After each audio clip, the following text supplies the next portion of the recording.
Hi everyone, this is Jewish Talk, coming to you from Nassau Community College at 90.3 WHPC. And if I sound a little bit, I'm so verklempt.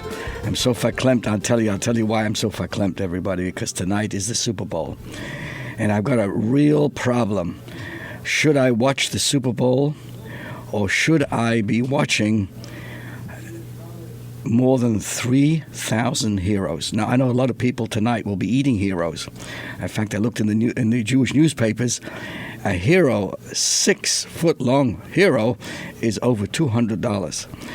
A 3-foot is about $60, $70. Can you imagine? I can't imagine such heroes.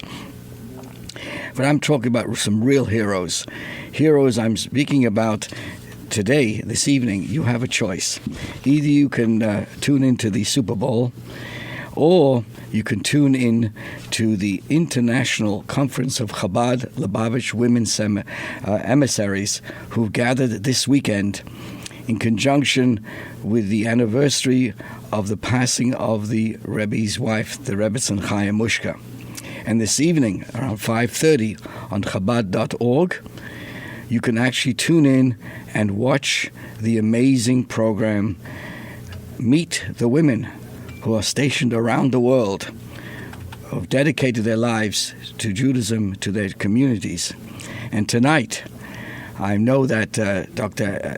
Eitan Kelshevsky knows this woman very well. We're talking about Sivan Rahav Meyer's, an amazing, influential Israeli journalist who is the keynote speaker tonight to the women.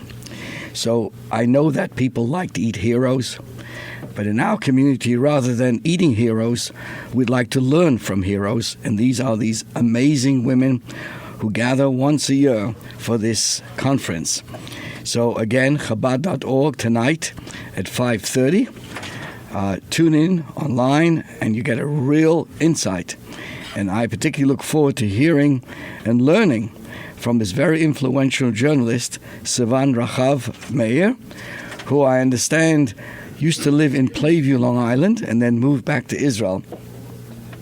She is an Israeli television presenter, radio host, and is one of Israel's most known and admired journalists. And she has traveled throughout the world, and she will be speaking this evening. So please make a note of that, a program note at 5:30 in the New York area to tune in to this very special conference. So, as you all know, this is Rabbi Perl. This program is heard and is archived on Spreaker.com. And so let me do my official introduction. Good morning, good afternoon, good evening. It all depends when you're listening or watching. So hello online. You can see us on Facebook at WHPC, or Facebook right here at Anshel Pearl. So hello to the world. I'm going to first talk about the very important ongoing conversations we've been having about God Himself. And if time allows, to share with you the insights of the sadness and the lessons that we can learn from the recent earthquakes in the Middle East. There's two ways to look at the world. You can say everything in this world is just random, just happened. Or we can say there is something to learn from it, and everything has a divine purpose. Judaism takes the approach that everything in life has a lesson, and we look forward to sharing perhaps a lesson from that. But let's first get into our main topics for today, and I want to recognize those who are on Facebook are saying hello to Holly Feynman.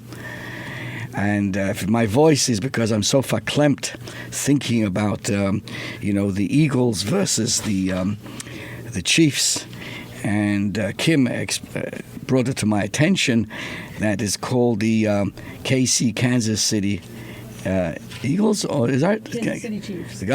Kansas City Chiefs. But to me, KC, when you see that, KC means Kosher Central. And that's, to me, is much more important than Kansas City. Joking, everybody. I know that everybody's falling asleep at this point. But let's get into our... Someone asked me in shul, who am I rooting for? Is it going to be the Eagles or the Chiefs? I said, listen, in my way of thinking, I have no problem. Whoever wins, wins. To me, the nicest thing about the whole Super Bowl, that people get together and they can have a nice argument, this goes for that, but they're all in the same room and having a good time. Maybe family or friends come together, and I think we need that. I think they should actually add the word hakel, to assemble, when people come together. And if you can go online, you'll find, excuse me, years ago, I put together a halftime kosher show explaining different aspects to what we can learn from sports in terms of teamwork, in terms of working hard to get to one's goal. So let's go back into our topics for today, and that is, it's pretty heavy-duty one. I want to say hello to, I didn't say hello to everybody who's joining us today. Let's see now, who do we have? I said we have Holly, we have Jean, we have Eitan Kilshevsky, we have Linda Zellickson, we have Lavana Lichter. Thank you, Lavana. Thank you. I didn't have a chance to wish you good Shabbos personally, and it was an honor to have you join us. And to Zalman Weg, who made an amazing Kiddush this week in honor of so many yahrzeits in the family, and giving thanks to Hashem for a successful retirement. And we want to wish you, Zalman, together with your Rebbetzin, Cindy, lange gesunte Jahren. So our subject today is it kosher to have doubts about God? I know, a heavy-duty question, but here goes. I'm going to try my best. There are many people out there who consider themselves believers and are ashamed that they are beset by doubts. These doubts don't seem to be triggered by a particular event. They just pop up out of nowhere. Do I really believe? Is God really there?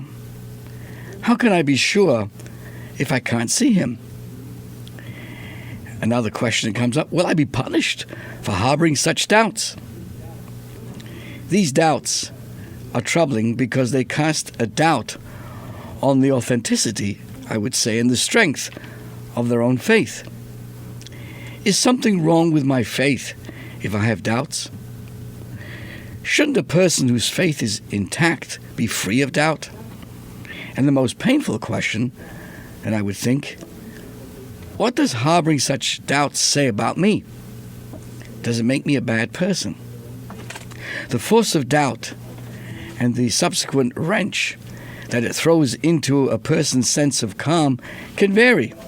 For some, it is only a gnawing voice in the back of their head that crops up from time to time, from here, there, When it rears its ugly head, it's frustrating, but it doesn't really rock the foundation of their belief. For others, it can balloon into a full-blown crisis of faith. So the gnawing questions of, is there really a God? Does he really care about what I do? Can really wear a person down and rock their entire universe, sometimes even driving them to give it all up and opt for an alternative path. Regardless of the severity of doubt and concerns, the answer is one and the same. Ladies and gentlemen, I hope you're sitting down. I hope you can accept what I'm about to say. And I repeat it, and I want you to, don't feel bad. Don't feel bad you woke up early in the morning today or late at night when it's repeated to hear the following. It's perfectly normal for a believer to harbor doubt. And most importantly, it is the way that God intended it. You are not a bad person if you have doubts. You are a perfectly good person. The key point to always keep front and center is that doubts are not a matter of concern. Rather, we can view them as outside voices thrown our way simply to test our resolve. And the best way to deal with it is neither to fight nor concede to doubt. The best way to deal with it, my friends, is to ignore it. The best way to deal with it is to ignore it. Let me try to explain. Let's examine the question, how could a believer harbor doubts? The answer is that all the things being equal, a believer shouldn't have doubts. If the soul really does see God, as we were discussing in previous programs, it doesn't make any sense at all that any one of us should doubt him. Do you doubt that you're alive? So what went wrong? God didn't create a perfect world. He placed us, a soul inside of a body, in a world that's teeming with darkness, always seeking to challenge that belief. And that's the way he wants it. God wished that we should be tempted with alternatives, and despite their apparent viability and luster, choose to remain steadfast in their faith. To that end, God unleashed the forces of darkness upon this earth and inside each and every one of us in the form of the Yetzer Hara, and gave those forces of darkness special permission to seduce us away from God. I'm quoting now from the Alter Rebbe, the first Chabad Rebbe, that God gave each of us the Sitra Achra, permission and the power to oppose the holiness of our godly soul, so as to inspire us to overcome it. Though it makes no sense for darkness to encroach on light while the light is shining, if God wills it, the darkness can encroach. The same applies to these doubts. It makes no sense for a believer to harbor doubts. Once you see the truth, you should be immune to doubts. But God gave us that Yetzer Hara, our inner skeptic, gave it permission to do the seemingly impossible, to raise false doubts in the face of faith. This brings us to a profound realization. My struggles, questions, and doubts say nothing about what I really believe. I am who I am. I'm a person with a soul who believes passionately in the one Creator. Oh, but I have doubts. So what? That's just because God rigged the game in such a way that outside voices should come along and try to test my resolve. But I know what's up. I know what's up. I know the truth of who I really am. There's a story about a chassid, a very pious individual who complained to his Rebbe, excuse me, the third Rebbe of Lubavitch, that he was plagued with doubts. And the Rebbe asked him, "Why does it matter to you that you have doubts?" And the chassid recoiled and said, "But Rebbe, I'm a Yid. Come on." And the Rebbe replied, "If so, then all is good. It's doch good." The Rebbe's reply was that if this is how you feel, then all is good. You have doubts because God placed them there, only that you should overcome them and receive even greater reward than you would without them. The entire exchange served to remind this particular individual of who he really was. He was really a stout believer, beleaguered by outside forces for which he wasn't responsible.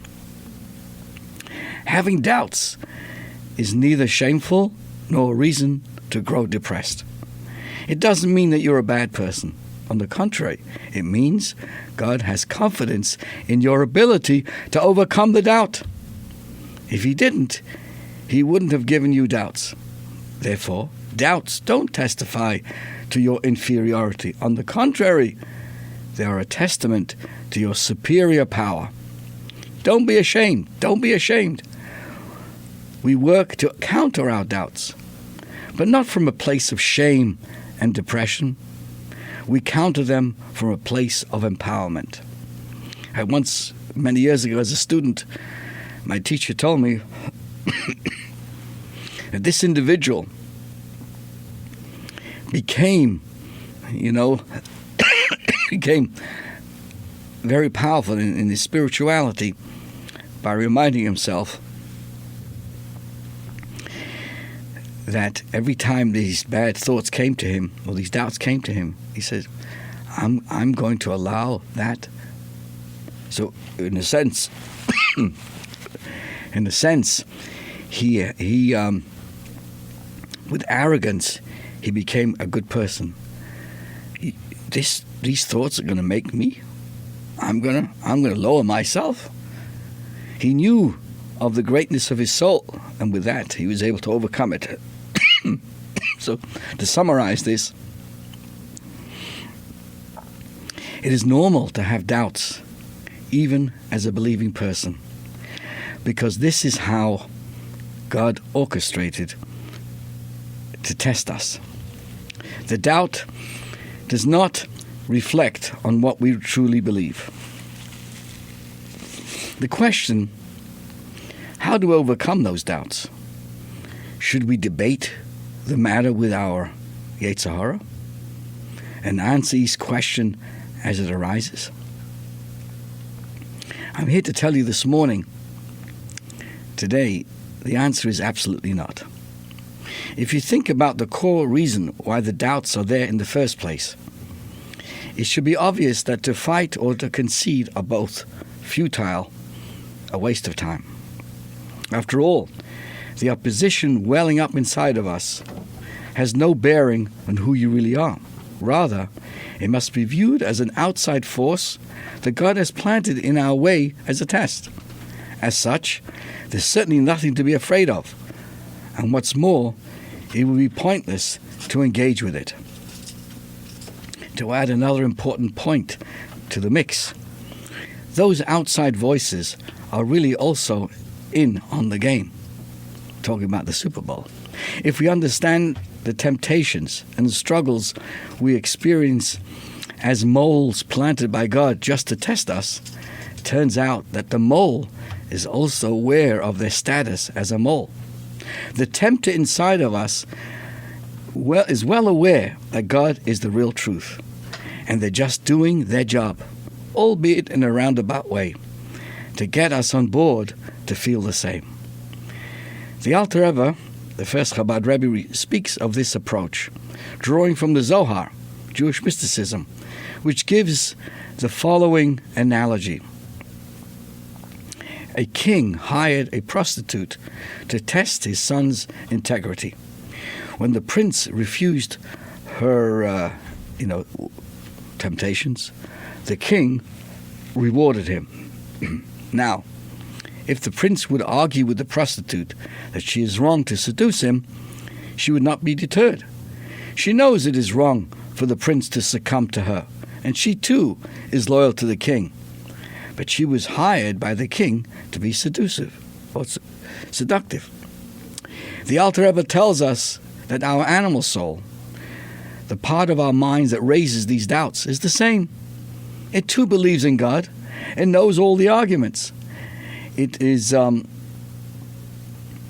only raises these doubts because God wants to test us. Therefore, there's no point in arguing with these doubts or even thinking about them. So clearly, this is all part of a process, part of a plan. And you can check this out in the Zohar on chapter 2, page 163, gives you this whole analogy. An example from life, from real life, is the emotionally abusive tactic of gaslighting. For example, a responsible and capable person is confident that they always shut the lights when they leave the house. But their partner consistently tells them that they don't.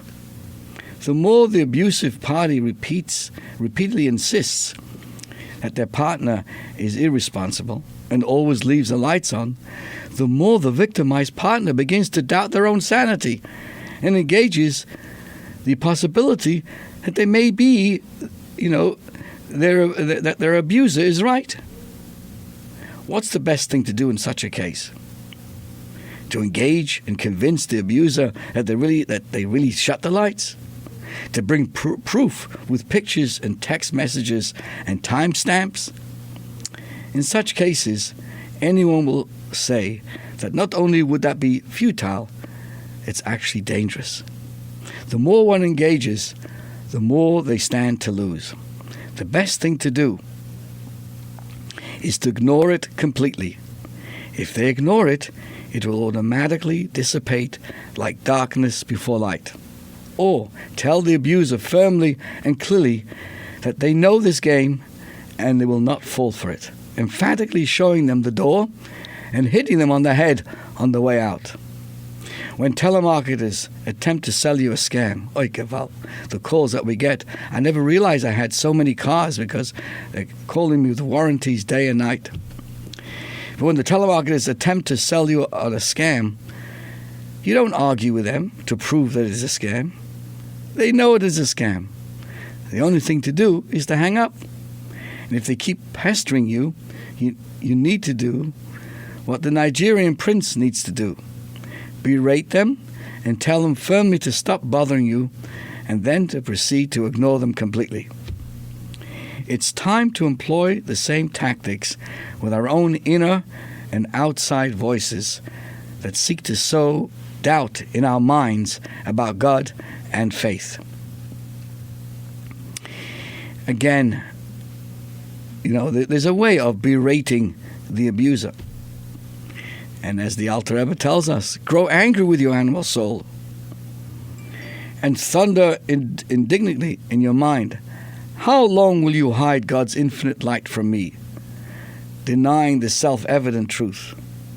This will help your godly soul to see the truth of God's endless unity with the clarity of real vision. This is, I'm quoting from the Alter Rebbe from the Tanya. Doubts are like shadows. They seem larger than life, but they have no substance. They form only when darkness and light intermingle. When we separate the darkness from light and identify the darkness for what it is, the shadows that threaten to dwarf you are revealed as hollow and empty. The same is true of doubts. They have no substance, and there is no need to fear them.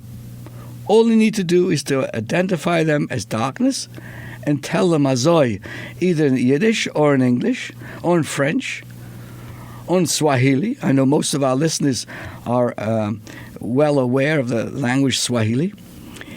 Tell them to stop getting in the way of your faith and they will scatter. They may well crop up again, and then, you know what you do?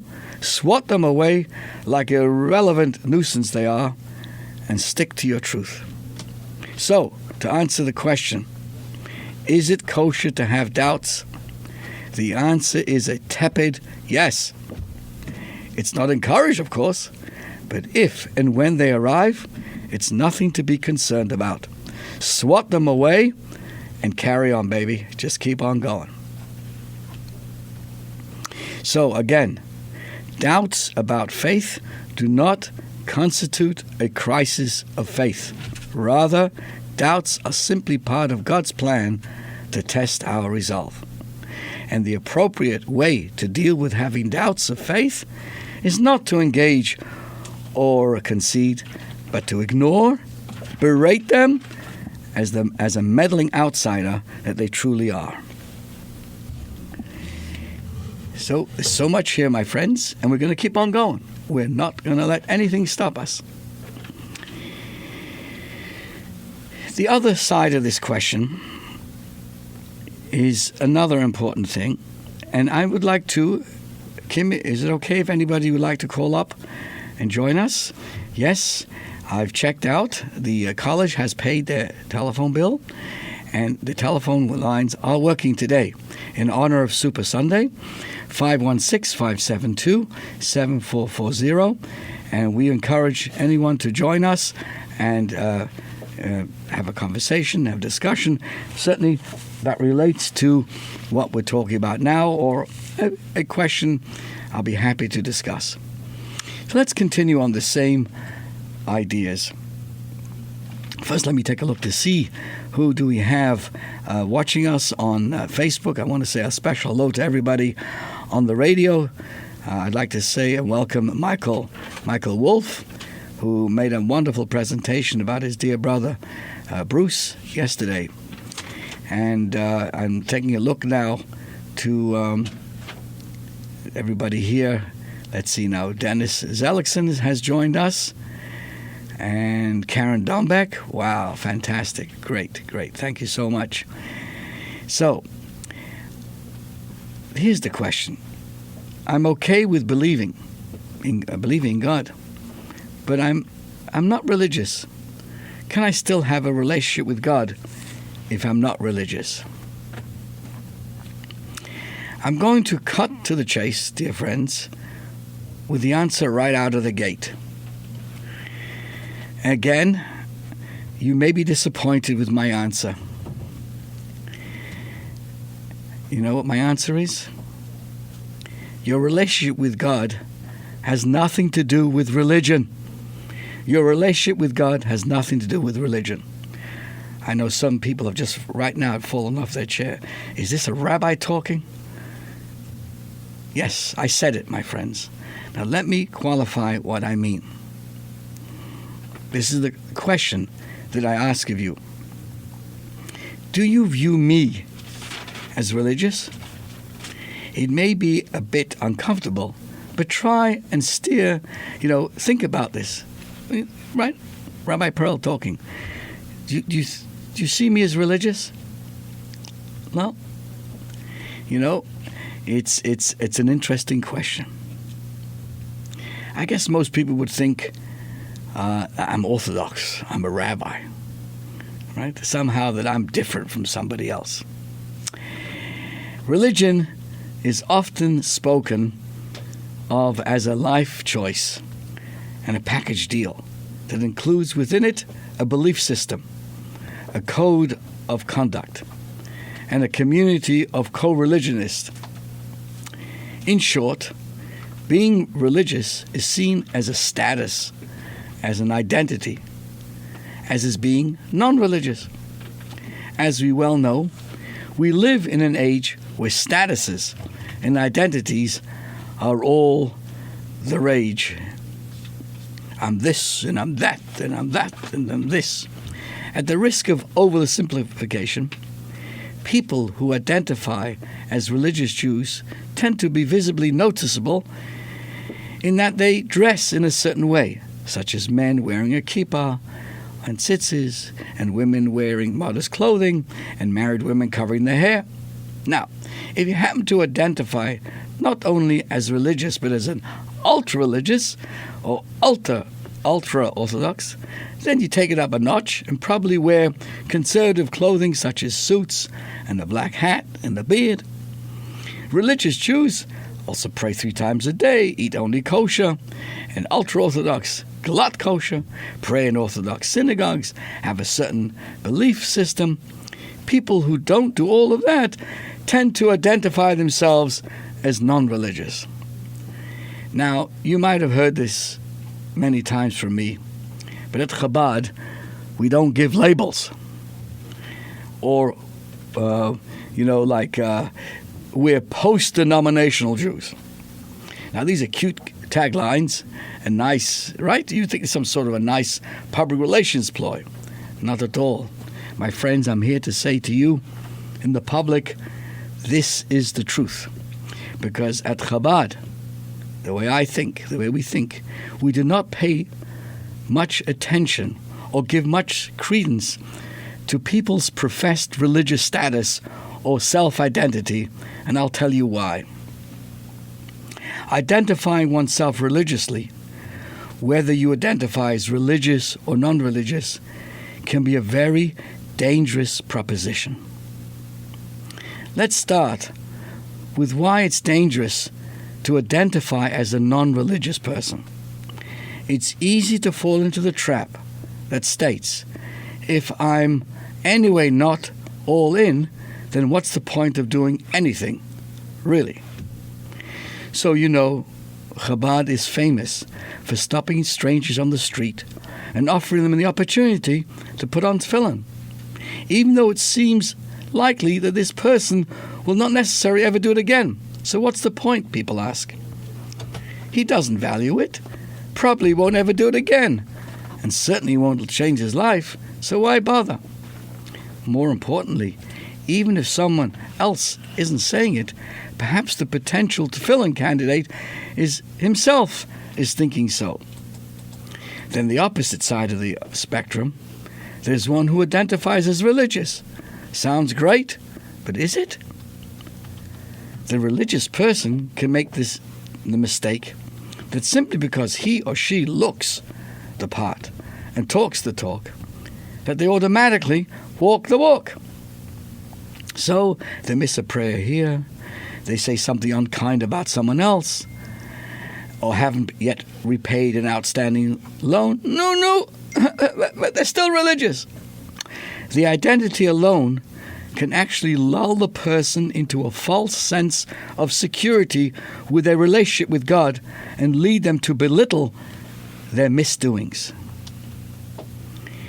The Alter Rebbe again explains in his commentaries, a person is capable of violating God's will because of a certain spirit of insanity that takes hold of them, convincing them that this infraction won't sever their connection with God. Why? I'm wearing tzitzis, I put on tefillin. In simple English, this means that people justify their ungodly behaviors by saying, it's fine, God still loves me, I'm still connected. Why? Oh, because I'm religious. See, look, I put on my tefillin and I wear my tzitzis. Yes, religiosity as an identity and status can actually enable wrongdoings. So what do we do about this religious thing? It seems to be bad if you do and bad if you don't. Let's just summarize this idea. The label religion can actually lead to a number of unintended consequences, limiting the availability of a person's connection with God. For those less religious, their identity as non-religious can actually keep them away from fulfilling a mitzvah. And for those officially card-carrying religious people, the label can lull them into feeling they're always connected, even when they're not. So, my friends, and I do appreciate everybody joining us today, both on the radio, both in the morning and repeated in the evening again from 11 p.m. to 12 midnight. Here's the profound truth. Identifying as religious or non-religious is missing the point. Judaism is not about attaining any particular religious status. It's about serving and thereby connecting with God. And this service and connection happens through doing mitzvahs.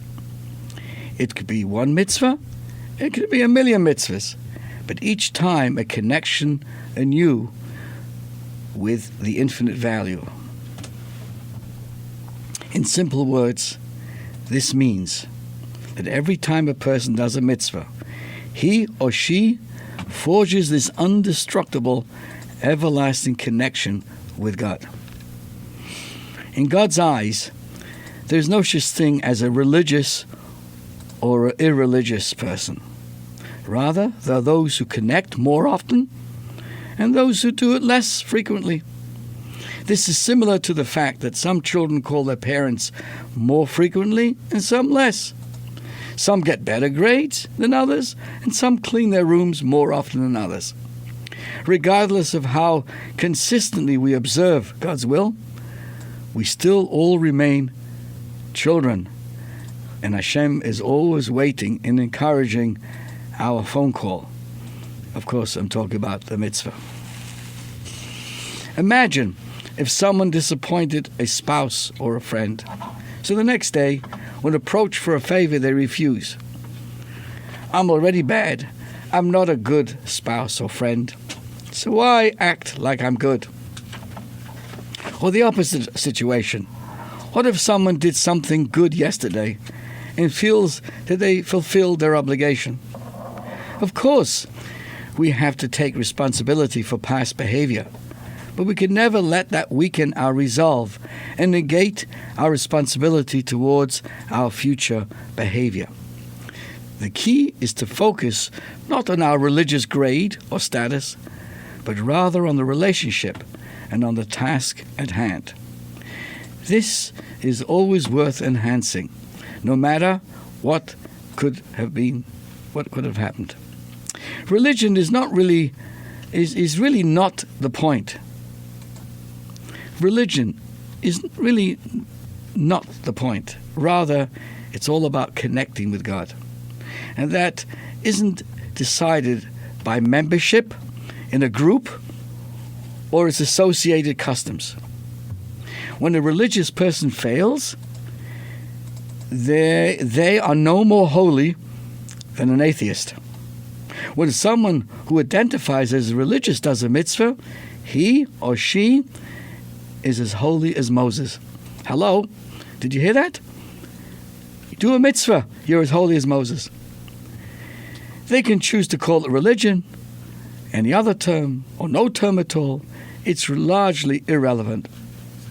It is a fundamental mistake to think that once you collect a certain amount of religious wins, you can reach the level called religious.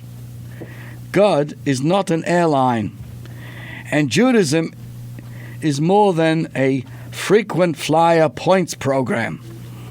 So for those who wondered about the value of a one-off tefillin in the airport, the reply is, if this single mitzvah is a zero, then a lifetime of being religious with 1,000 mitzvahs is just 1,000 zeros.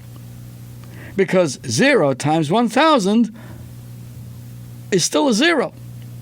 Religion is only valuable if it's the critical mass of much worth. 1,000 mitzvahs that are individually of infinite value. I'd like to share with you the following beautiful passage from Tanya that drives this idea home. Before every mitzvah, we recite a blessing. Who has sanctified us with his commandments. Hear the words? Who has sanctified us with his commandments. This means that a mitzvah is akin to a man who marries. The word sanctifies. Kiddishanu, sanctifies together in unity with husband and wife. A perfect unity. When a person engages, the same word that we use for the marriage ceremony, kiddushin, is every time we do a mitzvah has the same concept of marriage, of sanctification, becoming one. When a person engages in Torah or mitzvahs, our godly, animating soul unites with God in a similar fashion, only of course infinitely more so. That's why King Solomon compares the soul's union with God to the marriage of a bride and groom in the book, the Song of Songs, Shir Hashirim, using terms of attachment, passion, yearning, hugging, and kissing. The Mishnah states, 1 hour of repentance and good deeds in this world is more precious than all of the life of the world to come. Unity with God, even for that one moment, is more precious than any of the rewards that follow. With each mitzvah, and any one mitzvah, we achieve that connection and fulfill the purpose of that moment and that situation. So, to the question, am I okay with believing in God, but I'm not religious? Can we still have that relationship with God? And my answer today is emphatically, forget about religion. Just start building your relationship with God. Go do a mitzvah. You see, again, the label religion misses the point. Rather, it is about connecting to God. That is accomplished through a mitzvah, regardless of the purported religiosity of the person doing it. And there's a final point here as well, something that speaks to the inherent, infinite value of every mitzvah that we do. The Rambam, Maimonides, famously states, throughout the year, people ought to view themselves as half worthy and half unworthy. They ought to see the whole world as equally balanced between worthy and unworthy. If they perform one mitzvah, they tip their own balance and that of the entire world to the side of goodness and bring deliverance and salvation to themselves and the others. One mitzvah may seem minute and insignificant, but consider Maimonides' words for a moment. If we really evaluate ourselves and the world around us to be absolutely balanced and equal, then one tiny push, a bit of weight added to one side of the proverbial scale, can finish the job and bring redemption for ourselves and all of mankind. A one-off mitzvah suddenly has tremendous value. The mitzvah you do today, despite the fact that you did it 1,000 times already, also has a tremendous value. Why? Because it may very well be the one action that rocks the entire universe and brings about what we've all been waiting for, the final redemption, the coming of Mashiach. Every mitzvah has an infinite value that could even bring a global redemption, which empowers every one of us to know that even though we live here or we live there, or we've lived a life where we love calling ourselves all these different names, put them aside for a moment and recognize it's all about acting, connecting with God, one mitzvah at a time. That's what really counts. Making that relationship with God. Forget about the names we call ourselves. So, the key point of our conversation is to remember, Judaism isn't about the label religion. It's about connecting with God through the Torah and the mitzvahs. It's not about the synagogue or the temple that we belong to. It's about the daily connections that we make through Torah and learning and doing mitzvahs that makes the difference. You don't have to be religious to have a relationship with God. Even if you are religious, you still need to maintain your relationship with God in actual practice and can't get away with the fact that you wear a black hat and a beard. It's about, are you doing mitzvahs? Fine. If you're not doing mitzvahs, forget about the name religious. Or even putting one off, and etc., etc. It's all about creating a relationship with Hashem. So, I want to thank for you listening and joining us today.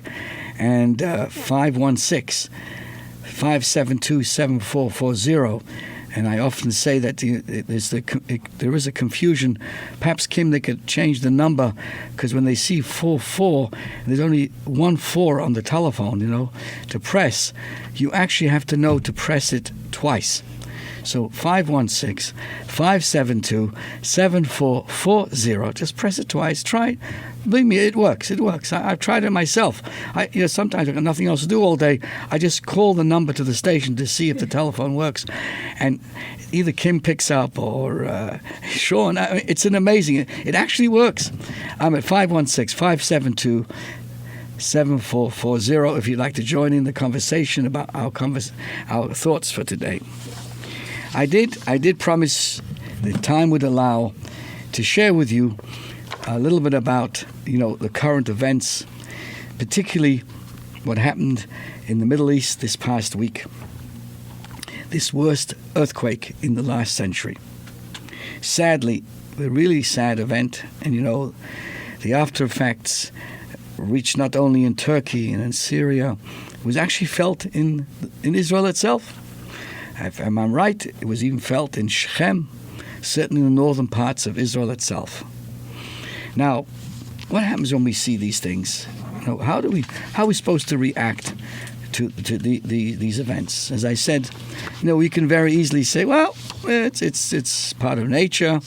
There's something under the plates of the earth started to move, and that's it. Or, as Judaism says, everything, we must live with the times. We must take everything that happens in this world seriously to teach us something. Now, I know that those of us who are very learned in the Tanakh know that in the Haftorah, in the special reading yesterday, we are told of one of the Jewish kings called Uzziah, who started out as a very good king, a righteous individual. He was successful on many levels. Suddenly decided that he wanted to become like a high priest, which really is the job of a Kohen. And when he tried to bring this, the heavens shook and the earth shook. And not too long afterwards, he passed away. And not that the day that he passed away is the same day when Isaiah, Yeshayahu, became the prophet. And the Medrash explains to us, the actual Haftorah says this, and it's amplified, that because he tried to become something that he wasn't, he was a king, and he wanted to do actions like Korach did, which wasn't his business. A terrible earthquake happened. A terrible earthquake that is mentioned time and time again in the Divrei Hayomim, in the Tanakh. And this keeps on coming up to such a degree that even the future showdowns with Gog and Magog before the coming of Mashiach again mentions this terrible earthquake that came in response of a king doing the wrong thing. What does this mean to us? It means, in a sense, that there's something deeper with an earthquake. We could explain it away as nature. This place is prone to it, not prone to it. But from our learnings, from our teaching, we learn an earthquake came in response to people doing the wrong thing. A king, a Jewish king, did the wrong thing. My friends, there's an old teaching. We only have a right to walk on this earth if we behave ourselves like human beings. But if we don't, the earth has a right, so to speak, to say to us, what right do you have to walk on my head, walk on the ground? The ground is there to support us as long as we support the right things and live an upright life.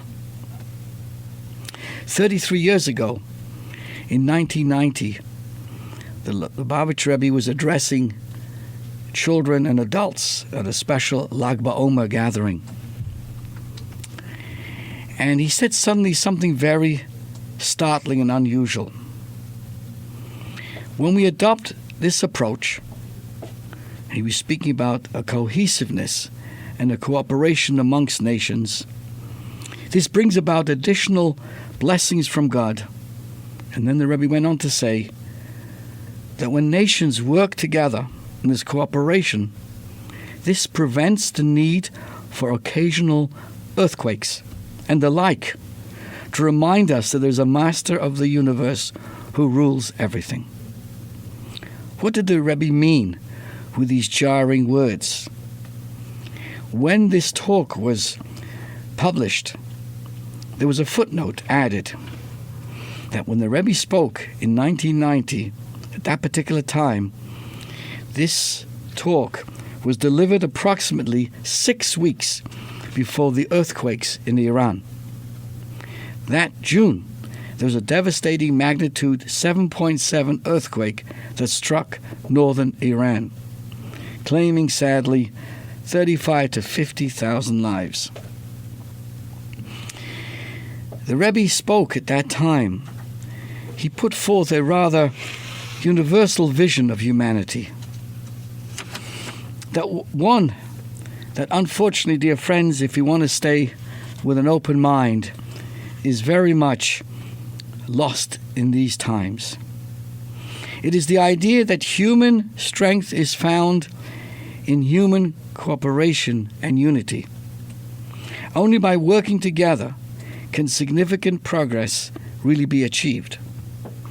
Wisdom is not concentrated in the mind of any one sage, but is scattered amongst the minds of all people. If wisdom is to accomplish anything at all, it is critical to stop fearing those who think differently, and for people and nations to put their hands and their heads together towards a common goal. No two people are alike. Every individual has their own thoughts, their beliefs, and their interests. In a broader sense, no two generations are alike. Young people in every era view the previous era as outdated and irrelevant. In still a broader sense, no two countries or nations are alike. Each has its own culture, lifestyle, political and economic interests. This, coupled with the notion that so many different players are competing for the same limited resources, leads to a world where differences quickly cause people and nations to become enemies, where anyone different is to be feared and opposed. Perhaps worse is the mistaken but common belief that the way to galvanize a group, a tribe, a family, a nation, or a movement is to emphasize what makes us different than anyone else, rather than celebrating that which makes us alike. To be relevant and influential, the theory goes, we must put down the others and emerge on top, rather than elevate ourselves by elevating others. My friends, this is mind-boggling talk at this time, in this era. See, the Rebbe explains that at heart, this whole worldview defies the divine reality embedded in this world. In truth, God is good, the world is good, and people are good. And it is precisely our differences that make life interesting, meaningful, and prosperous in the physical and spiritual sense.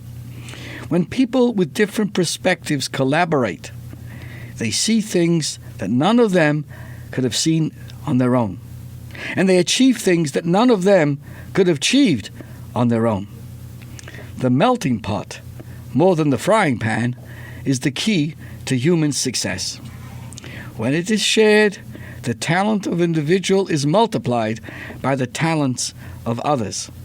One person brings money, another brings wisdom, another brings connections, another brings the drive and the passion to solve problems. That is what moves a project from start to finish. As President Kennedy said, success has many fathers, but failure is an orphan. People will run to tell you that their contribution to the project is what makes it happen. Simplistically, it means that people like to take credit and hate to take blame. Essentially, it's even deeper. Success really does have many fathers. Without everyone's personal contribution, it never would have happened. My friends, we are, in the world today, when the people of the world sink into the trap of polarization and unhealthy competition, it's really a perversion of the garden that the world really is. And sometimes, my friends, the plates of a unified humanity shift, and God makes the earthquake, God forbid, to shake humankind back into reality. A reminder, first a thanks to everybody for joining us, but also a reminder tonight at around 5:30 to tune into Chabad.org to watch real heroes. I know people are, as I said in the beginning of the program, are going to be eating heroes by the mile or by the foot. Heroes, hero sandwiches. But I'm telling you that I look forward to watching on Chabad.org as thousands of Jewish women, Chabad emissaries, gather together in conjunction with the anniversary of the passing of the Rebbe's wife, Rebbe Simchai Mushka. You will hear inspiring speakers. You will see how women who are co-directors with their husbands together man Chabad houses throughout the world. The efforts being made in so many different ways. Kinus.com is also a place to go to. I want to thank you so much and wish everybody a good day, and that the best Super Bowl winners, whether it's the Eagles or the Chiefs, remember KC stands for Kosher Central. Sei gesund. Have a wonderful day.